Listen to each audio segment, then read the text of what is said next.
தயாரிப்பாளர் ராஜன் அவர்கள் வந்து தற்கொலை பண்ணிகிட்டு இருக்காருன்னு ஒரு கேள்விப்பட்டு மனசு ரொம்ப ஒழுங்கி போச்சு. என்ன காரணம்னா, அது வந்து ஒரு ஒன் மேன் ஷோ. தனிப்பட்ட ஒரு மனிதராக அவருக்கு அவ்வளோ பெரிய பக்கபலங்கள் எதுவுமே இல்லாமல், அவர் மேலே யாருக்குமே நம்பிக்கை இல்லாமல், ஒரு தனி மனிதனுடைய நம்பிக்கை.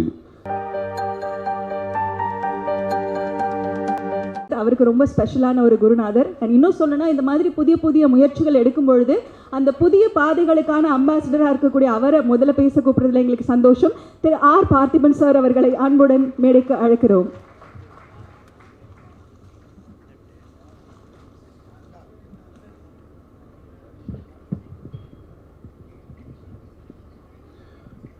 அன்பான நண்பர்களுக்கும் காதலுக்குரிய கலைஞர்களுக்கும் என்னுடைய பணிவான வணக்கம். அன்பின் வழி அது உயர்நிலை. ரொம்ப அழகாக இருக்குது அந்த சென்டென்ஸே. இந்த படம் என்னன்னு ரொம்ப சுருக்கமாக சொல்கிற ஒரு விஷயம். இந்த உலகத்தில் விலை கொடுத்தாலும் கிடைக்காத ஒரே ஒரு விஷயம் வந்து அன்பு மட்டும்தான். இப்போ இந்த மேடைக்கு நாங்கள் எல்லாம் வரோம்னா மீரா கதிரன் அவர்கள் மேலே நாங்கள் வச்சுருக்கிற மிகப்பெரிய ஒரு அன்பு. நாங்கள் யாரும் பேசணுன்னு அவசியமே இல்லை, இங்கே வந்து சேர்ந்துட்டாலே போதும். நான் வந்து நிறைய விஷயத்த பாக்யராஜ் சார்ட்ட வந்து காப்பி அடிச்சிருக்கேன். முதல்ல நம்மளை பேச கூப்பிட்டா என்ன பேசுறதுன்னு யோசித்தேன். அதில் பாக்யராஜ் சார் ஒரு லீடு கொடுத்துருக்காரு. இங்கே சினிமாவை சுவாசிக்கிறவங்க டெஃபினட்டாக ரொம்ப ரொம்ப கம்மி. அதில் ஒருத்தர் இயக்குனர் ராம். நான் மீரா கதிரவன் சொல்லுவேன்னு வச்சுங்களா. அவர் வந்து மிஸ்டர் ராம் வந்து ஒரு மாதம் 1.5 மாதத்துக்கு முன்னாடி எனக்கு ஒரு ஃபோன் பண்ணி, ஹபீபின்னு ஒரு படம் இருக்குது, நீங்கள் மிஸ் பண்ணவே கூடாது, அவசியம் பார்க்கணும். இந்த மாதிரி கொஞ்சம் கலைஞர்கள் இருக்காங்க. சில பேர் வந்து இந்த மாதிரி ஒரு நல்ல படத்தை பார்த்தோம்னா அந்த படத்தை கொண்டு எப்படியாவது சேர்க்கறதுக்கு நம்மளால் முடிஞ்ச ஒரு சின்ன உதவியாவது செய்ய முடியுமோ அப்படின்னு நம்ம எல்லாருமே அதில் முயற்சி பண்ணுவோம். மீரா கதிரவன் அந்த மாதிரி நல்ல படங்களை மட்டுமே எடுக்கிறதுங்கிறது அவருடைய தீவிரமான ஒரு முயற்சி. அதுக்காக நிறைய கடுமையான கஷ்டங்கள் இருக்கும். நேற்று கூட ஒரு லஞ்ச் மீட்டிங்கில் நான் பேசிகிட்டு இருக்கும்போது என்னோடய நண்பர் ஒருத்தர் என்ன பெருமையாக சொன்னார், இவருக்கு இந்த மாதிரி ஒரு வியாதி இருக்குது, வேறு மாதிரி ஏதாவது வித்தியாசமாக படங்கள் பண்ணணும்னு சொல்லி தான் இவர் மாட்டிக்கிட்டார். இல்லாட்டி கமர்ஷியலாக படம் பண்ண ஆரம்பிச்சிருந்தார். அவர் நிறைய வசதியை வச்சுருப்பார், நிறைய காசு வச்சுருப்பாருன்னு. சில பேருக்கு வந்து என்ன தோணுதோ, அந்த நம்ம சினிமாவுக்கு வந்தது காசு சம்பாதிக்கிறதுக்கு, பணம் சம்பாதிக்கிறத மீறி இந்த கலையை கொண்டு வந்து அழகாக சேர்க்கறதுக்கான நம்மளால் முடிஞ்ச ஒரு சின்ன முயற்சி. அதை தொடர்ந்து மீரா கதிரவன் ரொம்ப அழகாக பண்ணிகிட்டு இருக்காரு. தொடர்ந்து இந்த படத்தில் கூட பார்த்தீங்கன்னா கேமரா முன்னாடி வந்து நடிகர்கள் நடித்த மாதிரியே இருக்காது. அந்த வீட்டுக்குள்ளே நம்ம கொண்டு போய் கேமரா வச்ச மாதிரி, அல்ல அந்த ஊருக்குள்ளே நம்ம கொண்டு போய் கேமரா வச்ச மாதிரியான ஒரு தோற்றம். அவ்வளவு இயல்பான ஒரு படம்.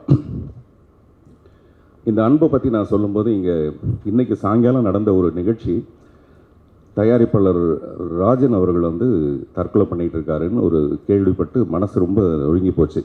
தேனப்பன்ட்ட கேட்டேன், என்ன சார் அவருக்கு ப்ராப்ளம்னு. அவர் சொன்னார், அவருக்கு வசதியெலாம் நிறைய இருக்குங்க, அவர் தனியாக ஒரு ரூமில் மட்டுமே இருப்பார், அவர் வீட்டுக்கெல்லாம் போகிறதில்லைன்னு. ஒரு குறிப்பிட்ட வயசுக்கு அப்புறம் என்ன தேவைன்னா, அன்பான ஒரு பரிமாற்றம் வேணும்.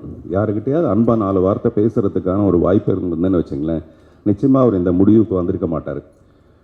இன்றைக்கி வந்து சோஷியல் மீடியாவில் இருக்கிற பிரச்சனைகள் வந்து ஒவ்வொருத்தரையும் நெருக்கி தள்ளி தற்கொலை பண்ணிக்கிற அளவுக்கு கொண்டு போய் தூண்டி விட்டுடுது. அப்படி இருக்க நேரத்தில் ஒருத்தருக்கு ஒருத்தர் அன்பு காட்டுறது ரொம்ப அவசியமான ஒரு விஷயம். இன்று மாலை கூட எனக்கு அது நல்லா ஃபீல் பண்ண முடியுது.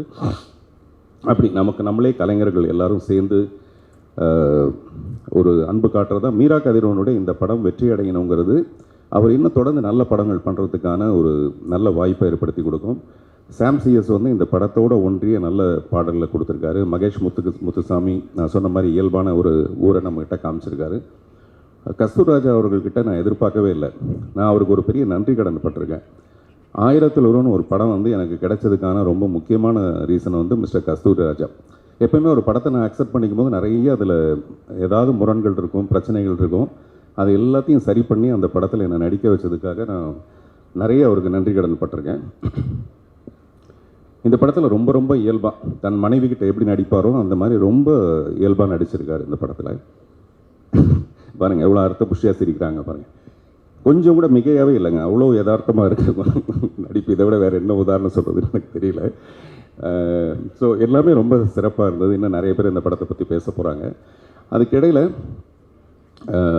எங்கள் வீட்டு பிள்ளை, நம்ம ஊர் பிள்ளை போய் எங்கேயாவது பெருசாக சாதிச்சா நம்ம எப்படி பெருமைப்பட்டுக்குவோமோ அந்த மாதிரி நம்மளுடைய மாண்புமிகு தமிழக முதல்வர் திரு விஜய் அவர்களுக்காக நம்ம இங்கேருந்தே ஒரு வாழ்த்து சொல்லணும்னு ஆசைப்பட்றேன். என்ன காரணம்னா, அது வந்து ஒரு ஒன் மேன் ஷோ. தனிப்பட்ட ஒரு மனிதராக அவருக்கு அவ்வளோ பெரிய பக்கபலங்கள் எதுவுமே இல்லாமல், அவர் மேலே யாருக்குமே நம்பிக்கை இல்லாமல், ஒரு தனி மனிதனுடைய நம்பிக்கை ஜெயிச்சு இன்றைக்கி இவ்வளோ தூரம். அவர் வரும்போது நான் வரவேற்றேன் அவரை. ஒரு கேரியரோட உச்சத்தில் இருக்க ஒரு மனுஷன் 200 கோடியை விட்டுட்டு இங்கே வராருன்னா பாராட்டணும்னு சொன்னேன். அதை பற்றி நான் நிறைய எதிர்கருத்துக்கெலாம் இருந்தது.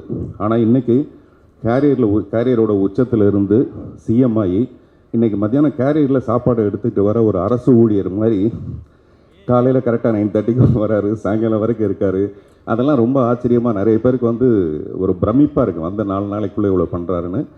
அவர் நிறைய பண்ணோம். இப்போ கமல் சார் கூட பார்த்து ஒரு 6 விண்ணப்பங்களை கொடுத்துருக்காருன்னு சொல்கிறாரு. சிறுபான்மை மக்களுக்கு நிறைய நல்ல விஷயங்களை பண்ணணுங்கிறது அவருடைய எண்ணமாக இருந்தால், இந்த சிறுபான்மை மக்கள் சினிமாவில் யாருன்னா இந்த சின்ன படங்கள் எடுக்கிறவங்க. நல்ல படங்களை ரிலீஸ் பண்ணுறதுக்கு வாய்ப்பு இல்லாமல் நிறைய போராட்டம் ஒன்று இருக்கும். அப்படிப்பட்ட படங்களுக்கு வந்து இந்த அரசாங்கம் நிச்சயமாக உதவணுங்கிறது நம்மளுடைய ஒரு அன்பான வேண்டுகோள். இந்த படத்தை கூட நேசம் ப்ரொடக்ஷன்ஸ்னு பண்ணியிருக்காங்கன்னு நினைக்கிறேன். நேசத்தை ப்ரொடியூஸ் பண்ணுறது தான் ரொம்ப கஷ்டம். நேசம் ப்ரொடக்ஷன்ஸ் வந்து இந்த படத்தை பண்ணுறதுங்கிறது இந்த படத்தோட கருத்துக்கு ரொம்ப சரியான ஒரு விஷயம் நினைக்கிறேன். மீரா கதிரவனுக்கு மீண்டும் ஒரு முறை என்னுடைய அன்பான வாழ்த்துக்களும் பாராட்டுக்களும். நன்றி.